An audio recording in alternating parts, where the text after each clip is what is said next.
Okay students, तो this is perhaps the last video of thermodynamics और यहाँ पर हम लोग बात करने जा रहे हैं अबाउट गिब्स हेल्महोल्ट्ज इक्वेशन। ठीक है, जैसा कि देखो हम लोग फ्री एनर्जी के बारे में डिस्कस कर चुके हैं, गिब्स फ्री एनर्जी। अब यहाँ पर हम लोग बेसिकली स्टडी करने जा रहे हैं the relation of free energy with equilibrium. ठीक है, तो हम लोग यहाँ पर बात करेंगे about Gibbs free energy, Gibbs free energy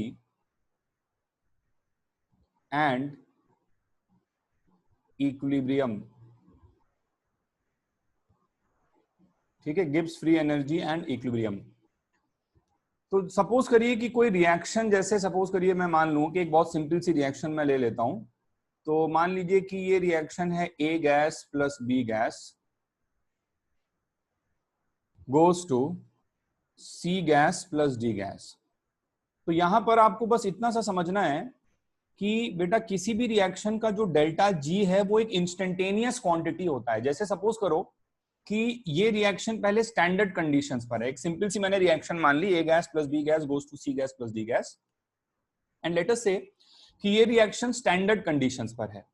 standard conditions पर है मतलब सभी रिएक्टेंट्स और प्रोडक्ट्स अपने स्टैंडर्ड कंडीशन में हैं। तो मैंने गैसेस अगर माने हैं तो गैसेस के लिए स्टैंडर्ड कंडीशन होती है कि partial pressure of the gas जो है वो 1 बार के बराबर होना चाहिए। तो यहां पर आप मान लो कि इनिशियली जो है वो ए का प्रेशर 1 बार है, बी का प्रेशर भी 1 बार है, सी का प्रेशर 1 बार है और डी का प्रेशर भी 1 बार है। ठीक है, तो this is under standard conditions, all reactants and products standard conditions में है।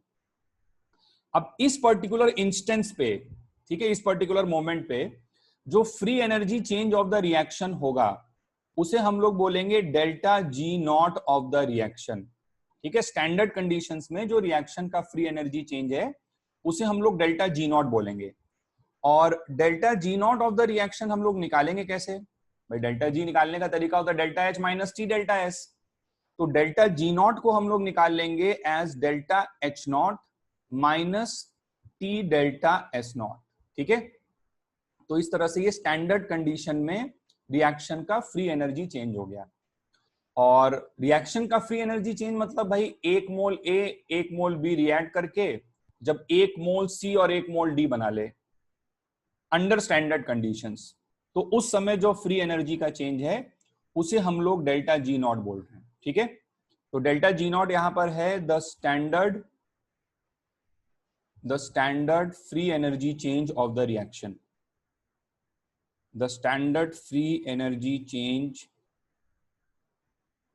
Of reaction. जैसे delta H naught of the reaction होता था, डेल्टा एस नॉट होता था, वैसी रिएक्शन का डेल्टा जी नॉट है जब रिएक्शन स्टैंडर्ड कंडीशंस में हो रही हो। ठीक, ओके।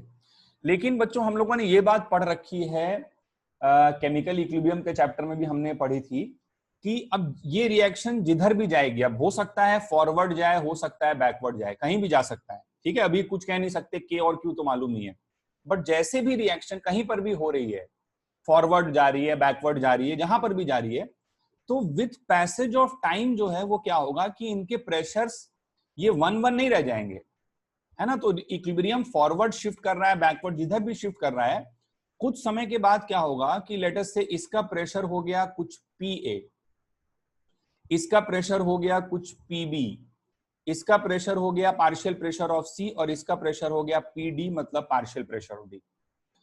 तो अब ये एक मोमेंट था इनिशियल पॉइंट लेट अस से, और ये एक दूसरा मोमेंट है जब सबके प्रेशर्स चेंज हुए, जैसे भी रिएक्शन आगे पीछे जहां भी इक्विलिब्रियम को शिफ्ट होना है इक्विलिब्रियम ने शिफ्ट किया और कुछ pressures A B C D के चेंज हो गए। तो अब आप इस मोमेंट पे जब इस रिएक्शन का डेल्टा जी निकालोगे तो पहले तो इसे डेल्टा जी नॉट नहीं बोल सकते, है ना। जैसे मान लो ये वाला था टाइम t1 पे और ये है टाइम t2 पे, तो टाइम t2 पे जो डेल्टा जी होगा उसे डेल्टा जी नॉट नहीं बोल सकते पहले तो, क्योंकि वो कंडीशंस स्टैंडर्ड कंडीशंस नहीं है, फर्स्ट पॉइंट। अच्छा, दूसरी बात, ये जो डेल्टा जी आएगा ये कुछ अलग होगा।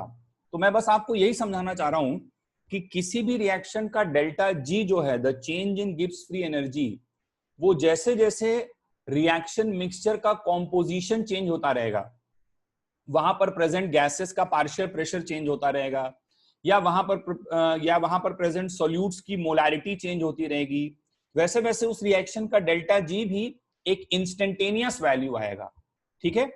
और इसी इंस्टेंटेनियस वैल्यू को रिलेट करने वाली जो इक्वेशन है उसे हम लोग बोलते हैं द गिब्स हेल्महोल्ट्ज इक्वेशन। हम इस इक्वेशन को डिराइव भी कर सकते हैं। डेरिवेशन खैर हमारे कोर्स में है नहीं, मतलब आप 11th 12th लेवल की किताब पढ़ोगे तो उसमें कहीं डेरिवेशन नहीं मिलेगा, फिर भी मैं आपको डेरिवेशन करके बता दे रहा हूं, but that is not very important. आप तो इक्वेशन क्या है ये समझो, ठीक है। तो पहले मैं सबसे पहले गिब्स हेल्महोल्ट्ज इक्वेशन लिख देता हूं और उससे रिलेटेड कुछ एनालिसिस कर लेता हूं, और फिर लास्ट में आपको मैं डेरिवेशन भी उसकी बता दूंगा कि वो कहां से आई। But first let us focus on the Gibbs Helmholtz equation. तो गिब्स हेल्महोल्ट्ज इक्वेशन कहती है कि किसी भी रिएक्शन का जो डेल्टा जी है, ठीक है, that can be calculated as delta G can be calculated as delta G naught plus R T L N of Q, ठीक है। ये इक्वेशन है the very important Gibbs Helmholtz equation. Delta G is equals to delta G naught plus R T L N Q. ये Q क्या है भाई? ये Q वही है जो हम लोगों ने केमिकल इक्विलिब्रियम में पढ़ा था, जिसे हम लोग बच्चों रिएक्शन कोएफिशिएंट के नाम से जानते हैं। This Q is nothing but the reaction coefficient. तो जैसे जैसे रिएक्शन होती रहेगी, आगे या पीछे कहीं पर भी शिफ्ट हो रही है, तो क्यू की वैल्यू चेंज होती रहेगी, क्योंकि कॉम्पोजिशन चेंज हो रहा है। भाई गैस है तो उसका पार्शियल प्रेशर चेंज हो रहा है, सॉल्यूट है तो उसकी मोलारिटी चेंज हो रही है, ठीक है। और जैसे जैसे क्यू चेंज होता रहेगा वैसे वैसे delta G of the reaction भी चेंज होता रहेगा। ये बात ध्यान रहे, डेल्टा जी नॉट एक फिक्स्ड क्वांटिटी है। Delta G naught is a fixed quantity, क्योंकि डेल्टा जी नॉट में कंडीशंस डिफाइंड है, लेकिन डेल्टा जी इज वेरिएबल, ठीक है। तो इस तरह से हम लोग किसी रिएक्शन का डेल्टा जी उसके कॉम्पोजिशन के साथ निकाल सकते हैं। इस इक्वेशन को मैं डिराइव भी कर दूंगा, derivation is not very important, मैं जैसा कि पहले मैंने बोला। तो ये बात हो गई। अच्छा, फिर अब इक्विलिब्रियम पर क्या होता है? एट इक्विलिब्रियम रिएक्शन होते होते, कोई भी रिएक्शन कभी ना कभी होते होते फाइनली इक्विलिब्रियम पर आ जाती है, ठीक है। तो अगर हम लोग एट इक्विलिब्रियम बात करेंगे तो इक्विलिब्रियम पर बच्चों जो Q है वो हो जाता है K के बराबर। ये बात हम लोग को मालूम है, इक्विलिब्रियम पर Q K के बराबर हो जाता है। और जब रिएक्शन का मिक्सचर इक्विलिब्रियम पे आ चुका है, तो इक्विलिब्रियम पे आने का मतलब इक्विलिब्रियम पे तभी आता है जब डेल्टा जी का वैल्यू 0 हो जाए, ठीक है। तो हम लोग इस तरह से भी सोच सकते हैं कि कोई भी रिएक्शन जो है वो इवेंचुअली अपने डेल्टा जी को मिनिमाइज कर लेती है ना। मतलब वो डेल्टा जी जो है फाइनली इवेंचुअली किसके बराबर पहुंच जाएगा? 0 के बराबर पहुंच जाएगा, तभी इक्विलिब्रियम आया। तो इक्विलिब्रियम पे Q is equals to K and delta G is equals to 0। तो अगर हम लोग ये कंडीशंस इस इक्वेशन में पुट कर दें तो हमारे पास आ जाएगा 0 is equals to delta G naught plus R T L N. Q की जगह हमने क्या पुट किया? K पुट कर दिया। यहां से हमारे पास आ गया delta G naught is equals to minus R T L N के।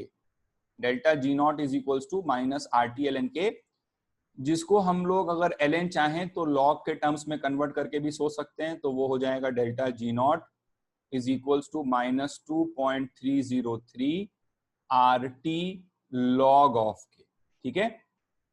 And since delta G naught जो है वो एक फिक्स्ड क्वांटिटी है, इसीलिए के भी फिक्स्ड क्वांटिटी है, ठीक है। डेल्टा जी वेरिएबल है और क्यू वेरिएबल है जैसे जैसे रिएक्शन होगी, but delta G naught is fixed, ठीक है। तो ये बात हमारे पास निकल के आ गई। अच्छा, फिर इसके बाद यहां से और भी बहुत सारी चीजें हम लोग सोच सकते हैं जो हमको ऑलरेडी मालूम है, एक बार उसका एनालिसिस कर लेते हैं। तो delta G is equals to delta G naught की जगह मैं minus R T L N K रख दूं। Delta G is equals to delta G naught plus R T L N Q था, तो डेल्टा जी नॉट की जगह मैंने minus R T L N K रख दिया, plus R T L N Q आया, ठीक है।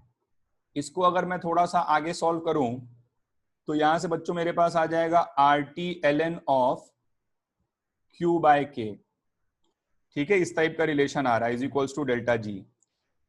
अब देखिए, अगर रिएक्शन जो लिखी हुई है वो स्पॉन्टेनियस है फॉरवर्ड डायरेक्शन में, ठीक है, स्पॉन्टेनियस है फॉरवर्ड डायरेक्शन में, स्पॉन्टेनियस इन फॉरवर्ड डायरेक्शन, तो ऐसे केस में डेल्टा जी नेगेटिव होना चाहिए, तभी तो रिएक्शन हो पाएगी। अच्छा, डेल्टा जी अगर नेगेटिव होना चाहिए, इसका मतलब Q बाय के 1 से छोटा होना चाहिए। भाई डेल्टा जी नेगेटिव तभी आएगा ना जब भाई डेल्टा जी नेगेटिव है तो ये वाली चीज भी नेगेटिव होगी। ये वाली चीज नेगेटिव कब हो सकती है? आर और टी तो पॉजिटिव है, तो ये एल के अंदर वाली चीज ही नेगेटिव आनी पड़ेगी।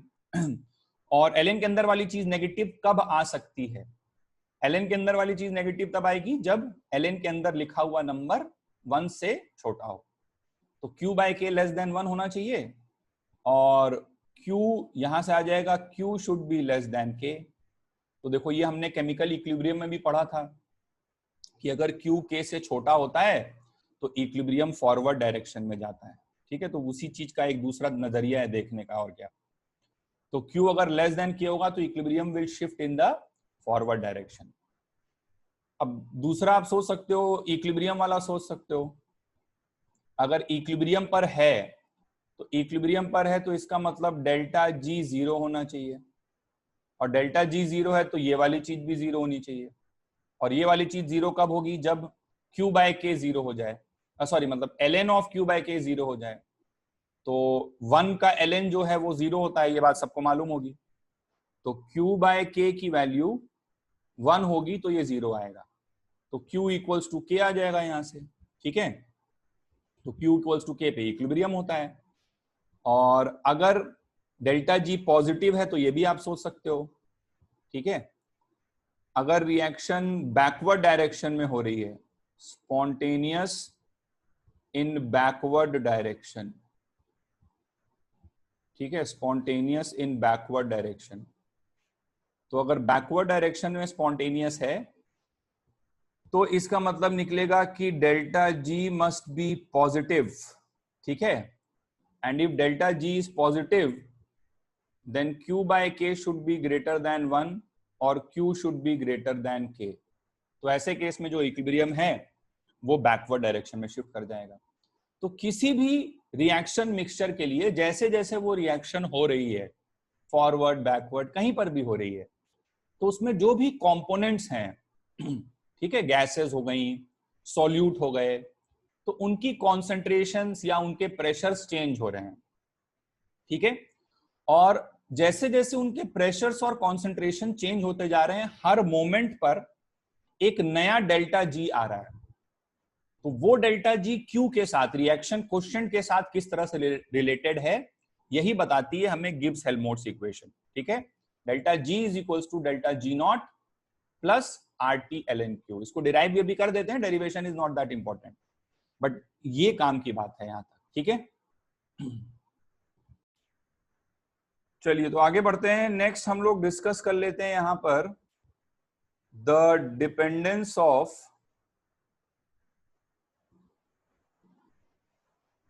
Equilibrium constant on temperature.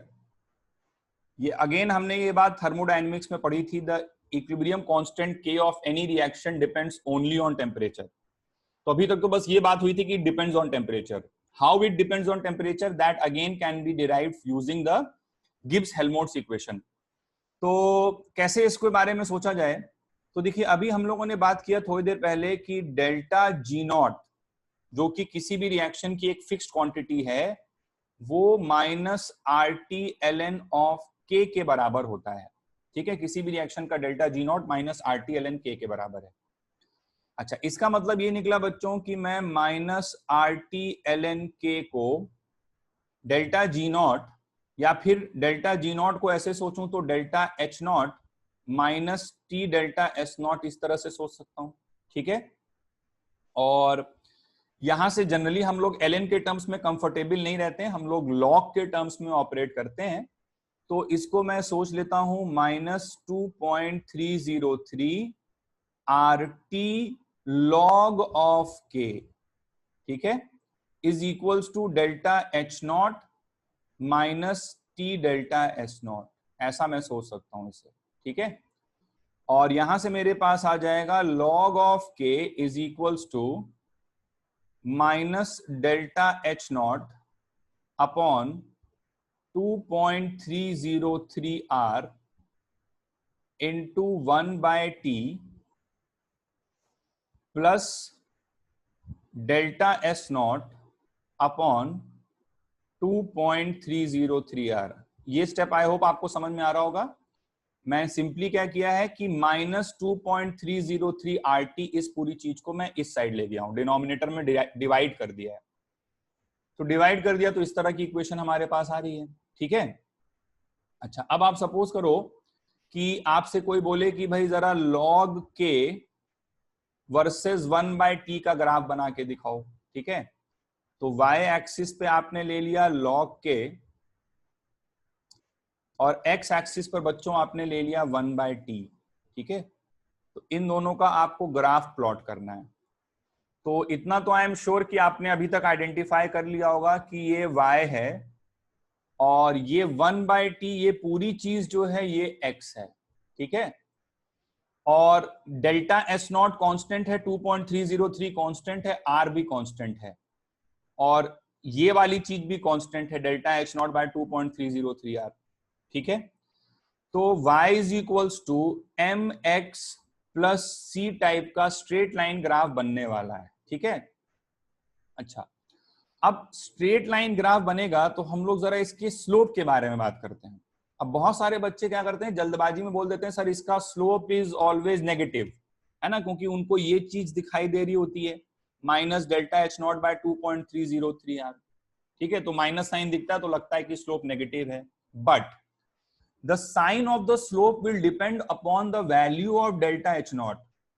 भाई एक रिएक्शन का डेल्टा एच नॉट पॉजिटिव भी हो सकता है यदि वो रिएक्शन एंडोथर्मिक है और नेगेटिव भी हो सकता है यदि वो रिएक्शन एक्सोथर्मिक है। ये बात आप जानते हो, डेल्टा एच नॉट तो हीट है ना खाली रिएक्शन की। ठीक है, तो अगर सपोज करो रिएक्शन का डेल्टा एच नॉट पॉजिटिव है, इसका मतलब कि मैं बात कर रहा हूं एक एंडोथर्मिक प्रोसेस की, एक एंडोथर्मिक रिएक्शन की, तो ऐसे केस में ये स्लोप नेगेटिव आएगी और स्लोप अगर नेगेटिव आएगा तो ग्राफ कुछ इस टाइप का बनेगा। ठीक है, ये बात समझ में आ रहा है। बहुत बार क्वेश्चन ऐसे भी होंगे, जनरली जेई वाले बच्चों के लिए बता रहा हूं कि इस ग्राफ का स्लोप आपको दे दिया जाएगा। ठीक है, और डेल्टा एच नॉट पूछ लिया जाएगा, तो आपको बस ये ध्यान रखना है कि इसका जो स्लोप है that is equals to minus delta H naught by 2.303 R. ठीक है, तो ऐसे बहुत सिंपल सवाल होते हैं, कुछ बहुत ज्यादा इनमें करना नहीं होता है। तो slope is equals to minus delta H naught by 2.303 R put कर देना है। R is a fixed constant, तो इसको आप सॉल्व करोगे तो आपके पास डेल्टा एच नॉट का वैल्यू आ जाएगा। तो नेगेटिव स्लोप आएगा in case of an endothermic reaction. ठीक है, लेकिन यदि रिएक्शन का डेल्टा एच नॉट, यदि रिएक्शन का डेल्टा एच नॉट नेगेटिव हुआ, दैट इज रिएक्शन एक्सोथर्मिक हुई जिसमें हीट रिलीज हो रही है, तो ऐसी रिएक्शन के लिए अगर आप ग्राफ बनाओगे तो नेगेटिव नेगेटिव मिलके बेटा क्या हो जाएगा, पॉजिटिव हो जाएगा। ठीक है, तो यहां पे अगर ग्राफ बनाओगे तो ये ग्राफ जो है वो कुछ इस प्रकार का आ जाएगा, मतलब पॉजिटिव स्लोप आना है ना, तो पॉजिटिव स्लोप मतलब इस तरह का हो जाएगा ऐसा कुछ। ठीक है, तो y एक्सिस पर आपने लिया है log k और x एक्सिस पर आपने लिया है 1/t। एंड अगेन बताने की जरूरत नहीं कि स्लोप तो इसका भी उतना ही है। अच्छा, कभी कभी ध्यान से देख लेना कि यहां पर हो सकता है ln k लिखा हुआ हो, तो अगर ln k लिखा होगा तो फिर वो 2.303 वाला फैक्टर हटा देना। जैसे यहाँ पे ln k अगर लिखा रहेगा ना तो स्लोप को फिर क्या बोलोगे, minus delta H naught by R. ये 2.303 तो लॉग की वजह से आया था, तो अगर यहाँ पे ln लिखा हुआ है तो फिर minus delta H naught by R बोल देना। नेचर तो वैसा ही रहेगा, बस ये कांस्टेंट हट जाएगा वहां से। ठीक है, तो इस टाइप का ग्राफ बनेगा एक्सोथर्मिक के लिए। अब देखिए यहां से आप ये बात भी समझ सकते हैं, जैसे हम लोगों ने अगेन केमिकल इक्विलिब्रियम पढ़ते समय ये बोला था कि एंडोथर्मिक प्रोसेस के लिए, एंडोथर्मिक रिएक्शन के लिए टेम्परेचर बढ़ाने पर इक्विलिब्रियम कांस्टेंट बढ़ता है। ठीक है, ऐसा हम लोगों ने सीखा था केमिकल इक्विलिब्रियम पढ़ते समय। तो ये चीज यहां से नजर आ रही है ना, जैसे जैसे इस डायरेक्शन में आप मूव कर रहे हो, जैसे जैसे इस डायरेक्शन में मूव कर रहे हो, 1/t कम होता जा रहा है। 1/t अगर कम हो रहा है तो मतलब t बढ़ रहा है, और t बढ़ रहा है तो log k भी बढ़ रहा है, और log k तभी बढ़ सकता है जब k बढ़े। पूरी बात समझ में आई?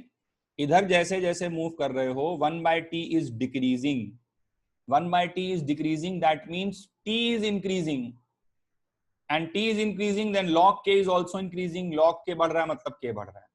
तो कुल मिला के बात इतनी है कि टेम्परेचर बढ़ाने पर एंडोथर्मिक के लिए k बढ़ जाता है, और एक्सोथर्मिक के लिए आप खुद सोच सकते हो कि इस डायरेक्शन में जैसे जैसे जा रहे हो वैसे वैसे टेम्परेचर बढ़ रहा है, क्योंकि 1/t घट रहा है तो t बढ़ रहा है, t बढ़ने से log k कम हो रहा है, तो log k कम हो रहा है यानी कि k भी कम हो रहा है, तो एक्सोथर्मिक के लिए टेम्परेचर बढ़ाने पर k की वैल्यू डिक्रीज कर जाती है। ये बात भी हमें पहले से मालूम थी।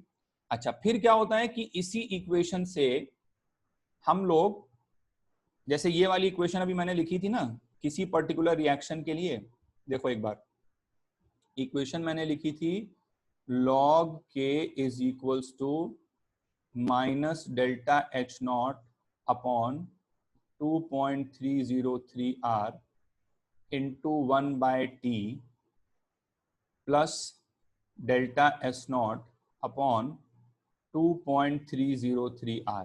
ठीक है, अब इस टाइप के सवाल पूछे जा सकते हैं, काफी कॉमन होते हैं, मतलब आते तो नहीं है एक्चुअल क्योंकि उनमें कैलकुलेशन बहुत ज्यादा रहता है, बट वो इस टाइप से पूछे जाते हैं कि डेटा वगैरह कुछ मैनेज करके दिया जाता है तो उसमें कैलकुलेशन फिर आसान हो जाता है। मतलब मैं बात कर रहा हूं कि किसी पर्टिकुलर रिएक्शन की अगर बात हो रही हो तो उसका टेम्परेचर T1 पर इक्विलिब्रियम कांस्टेंट K1 है, तो T2 पर K2 निकालो।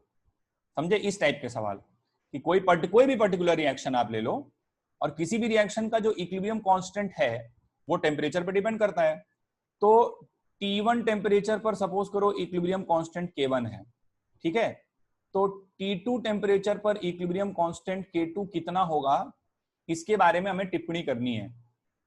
तो कैसे ये काम कर सकते हैं, बहुत आसान है, कुछ नहीं करना है इसमें, बेसिक मैथ्स है खाली।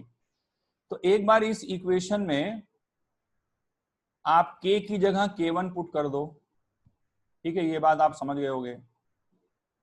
k की जगह पे आप K1 पुट करो और t की जगह पे आप T1 पुट करो, तो ये इक्वेशन आ गई इस तरह से, ठीक है ना, 2.303 R। अच्छा, फिर दूसरी बार आप क्या करो कि इसी इक्वेशन में k की जगह K2 पुट करो और माइनस डेल्टा एच नॉट लिखा है ये अपॉन 2.303 R, और t की जगह बेटा T2 पुट कर दो, ठीक है, plus delta S naught upon 2.303 R। इतनी बात समझ गए होगे। इसको इक्वेशन नंबर 1 बोल देते हैं, इसको इक्वेशन नंबर 2 बोल देते हैं, ठीक है। अब तुम क्या करो, अपने मन में equation number 2 minus equation number 1 कर दो, ठीक है। तो देखिए ध्यान से, मेडिकल वाले बच्चे थोड़ा ध्यान दें, इक्वेशन 2 माइनस इक्वेशन 1 करेंगे तो ये log K2 minus log K1 बनेगा। तो log K2 minus log K1 मतलब log A minus log B will be log of K2 upon K1। K बड़ा लिखना, छोटे k का मतलब केमिकल काइनेटिक्स में समझ में आ जाएगा तुम्हें, रेट कांस्टेंट होता है, बड़ा k मतलब इक्विलिब्रियम कांस्टेंट होता है। तो log a minus log b आ जाएगा, ठीक है बेटा।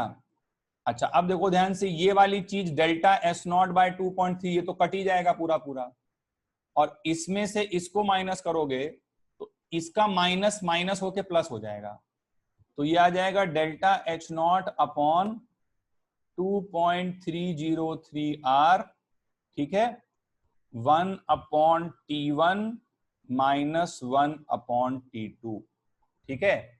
log K2 by K1 is equals to delta H naught by 2.303 R 1 upon T1 minus 1 upon T2। इस रिलेशन को हम लोग बोल सकते हैं, मतलब इस रिलेशन को हम लोग यूज कर सकते हैं कि किसी एक टेम्परेचर का K पता है तो दूसरे टेम्परेचर का K निकालने के लिए फॉर अ गिवन रिएक्शन, ठीक है। इसका एक नाम भी होता है, इसको बोलते हैं क्लॉसियस क्लेपेरॉन इक्वेशन, ठीक है। और मेडिकल वाले जो स्टूडेंट्स हैं उनके लिए तो ज्यादा से ज्यादा इस पे ये सवाल आ सकता है कि 4 इक्वेशन लिख के दे दी गई और पूछ लिया गया कि इसमें से क्लॉसियस क्लेपेरॉन इक्वेशन कौन सी है, ठीक है। बस इससे ज्यादा आपको सॉल्व नहीं करना, इसमें कैलकुलेशन बहुत ज्यादा हो जाता है, ठीक है। तो बाकी लोगों के लिए भी नहीं आता है क्वेश्चन इस पे जनरली, बट हाँ ठीक है, ये क्वेश्चन है एक हमारे कोर्स में, तो पता तो होनी चाहिए कि ऐसा कुछ हो सकता है दुनिया में। ऑलराइट, तो ये हम लोगों ने सभी चीजों के बारे में बात कर लिया है। फाइनली मैं आपको derivation of Gibbs Helmholtz equation भी बता ही देता हूं, ठीक है, तो उसके बारे में बात कर लेते हैं। ओके स्टूडेंट्स, तो वेरी क्विकली हम लोग derivation of Gibbs Helmholtz equation भी एक बार डिस्कस कर लेते हैं। तो गिब्स हेल्महोल्ट्ज इक्वेशन है क्या, ये तो हम लोग जानते ही हैं, delta G is equals to delta G naught plus R T L N Q, ठीक है, this is the Gibbs Helmholtz equation. तो वेरी क्विकली इसको डिराइव कर लेते हैं एक बार। तो A gas plus B gas goes to C gas plus D gas. मैंने स्टोइकियोमेट्रिक कोफिशिएंट्स 1 मान के मैं डिराइव कर रहा हूं, बट इन जनरल कुछ और भी स्टोइकियोमेट्रिक कोफिशिएंट्स होंगे, अल्फा बीटा गामा डेल्टा मान के भी किया जा सकता है, उससे डेरिवेशन लेकिन और थोड़ा कॉम्प्लेक्स हो जाएगा बस। तो मैंने for the purpose of simplicity 1 मान लिया है, बट इन जनरल जो है वो कोई भी, यहाँ पे आप अल्फा ले लो, यहाँ बीटा ले लो, यहाँ गामा ले लो, यहाँ डेल्टा ले लो, तो भी सेम रिजल्ट आ जाता है, ठीक है। तो ये हमने एक रिएक्शन मानी। सपोज करिए रिएक्शन स्टैंडर्ड कंडीशंस पे है, तो ये 1 बार है, ये 1 बार है, ये 1 बार है, और ये भी 1 बार है स्टैंडर्ड कंडीशंस पे। फिर रिएक्शन हुई तो इसका प्रेशर कुछ हो गया आगे पीछे जहां भी गई Q और K के हिसाब से, तो ये PA हो गया, ये PB हो गया, ये PC हो गया, और ये PD हो गया, ठीक है। अच्छा, फिर हमने पिछली क्लास में आइडियल गैस के लिए, आइडियल गैस बिहेवियर हम लोग मानते हैं, तो हमने आइडियल गैस के लिए डिराइव किया था delta G is equals to nRT ln of P2 by P1, ठीक है। ऐसा हमने रिलेशन डिराइव किया था आइडियल गैस के लिए अंडर कांस्टेंट टेम्परेचर कंडीशंस। तो ये जो रिएक्शन है ये किसी कांस्टेंट टेम्परेचर पे हो रही है किसी डिब्बे वगैरह में, और ए बी सी डी इन सब का कॉम्पोजिशन चेंज हो रहा है, ठीक है। तो इस इक्वेशन को आप ऐसे भी सोच सकते हो कि G2 माइनस G1, ठीक है, is equals to nRT ln of, ठीक है, nRT ln of P2 by P1। Delta G की जगह मैंने simply G2 by G1 sorry G2 minus G1 put किया। अब देखिए यहां पे हम लोग क्या करते हैं कि ये जो A वाला सब्सटेंस है, A गैस जो है, इसका हमने 1 मोल लिया है, तो 1 मोल लिया है तो इसलिए मैं N की जगह 1 डालूंगा। अब मान लो यहाँ पे कुछ अल्फा होता तो तुम अल्फा डालते, तो उससे भी आ जाता है, लेकिन वो और कॉम्प्लेक्स हो जाता है, डेरिवेशन बहुत जगह भर जाएगी तुम्हारी, तुमको तो बस समझना है एक बार, है ना। तो इसलिए मैं N की वैल्यू 1 पुट करूंगा। तो A जो कि इनिशियली 1 बार पे था, वो PA प्रेशर पर जब आया तो उसकी फ्री एनर्जी में कितना चेंज आया ये मैं निकालने जा रहा हूं, ठीक है। तो G2 को मैंने लिखा GA माइनस G0A, ठीक है, क्योंकि A वाला जो सब्सटेंस है, A वाली जो गैस है, वो स्टैंडर्ड कंडीशन से किसी और कंडीशन पे गई है, तो यहां पे जो इसकी फ्री एनर्जी है उसको मैंने GA का नाम दे दिया, और स्टैंडर्ड कंडीशंस पे जो थी उसको मैंने G0A का नाम दे दिया। तो GA minus G0A, G2 minus G1, समझ रहे हैं बात को, is equals to RT ln of, N की जगह 1 पुट कर दिया, RT ln ऑफ PA, ये इसका P2 हो गया, यहां प्रेशर इसका PA है, और इनिशियल कितना था 1 बार था, तो यहां मैंने 1 पुट कर दिया। समझ गए होगे बात को, ठीक है। इसी तरह से अब तुम सबके लिए लिख सकते हो, अब बार बार बताने की जरूरत नहीं है। GB माइनस G0B को तुम लिखोगे क्या, RT ln partial pressure of B divided by 1, तो वो डिवाइडेड बाय 1 लिखने की जरूरत नहीं बार बार, वो उतना ही रहेगा। इसी तरह से C के लिए लिख देना, इसी तरह से D के लिए लिख देना, ठीक है। अब आगे की बात सुनो। अब मान लो कि तुम इस कंडीशन में रिएक्शन का डेल्टा G निकालना चाहते हो, इस नई कंडीशन में रिएक्शन का डेल्टा G निकालना चाहते हो, तो रिएक्शन का डेल्टा G का मतलब वही हो जाएगा जिस तरह से डेल्टा H और डेल्टा S निकालते थे। तो क्या करोगे, है ना, delta G of the reaction का मतलब हो जाएगा कि delta total Gibbs free energy of products minus total Gibbs free energy of reactants, इस टाइप की बात आप कर सकते हो। तो प्रोडक्ट्स के लिए क्या लिखोगे बेटा, है ना, प्रोडक्ट्स के लिए लिखोगे GC प्लस GD, ठीक है, GC प्लस GD। अब मैंने एक एक मोल माना है, मान लो वो 2 मोल होता तो यहाँ 2 GC इस टाइप से आ जाता है ना। और यहां पर -GA -GB इस तरह से कर दोगे, ठीक है। चलो GC की जगह पे क्या लिखोगे? GC की जगह पे लिखोगे, अब देखो यहां से देखना है ना, जैसे ये आया था GA is equals to G0A plus RT ln PA, तो उसी तरह से GC की जगह पे आप लिख दोगे G0C plus RT ln PC plus G0D plus RT ln partial pressure of D minus G0A RT ln sorry minus G0A, और यहां पे क्या आ जाएगा minus G0A minus RT ln PA minus G0B minus RT ln PB, ये चीज पूरी बनेगी, ठीक है। और इसको अगर सॉल्व करोगे, अब देखो जैसे सपोज करो यहाँ पे कुछ कोफिशिएंट वगैरह होता ना, तो वो इधर जैसे मान लो इधर अल्फा बीटा गामा ये सब कोफिशिएंट होता, तो वो यहाँ पावर में चला जाता, तो वो क्यू के फॉर्म में भी तो याद करो पावर आती थी, समझ रहे हो मेरी बात को।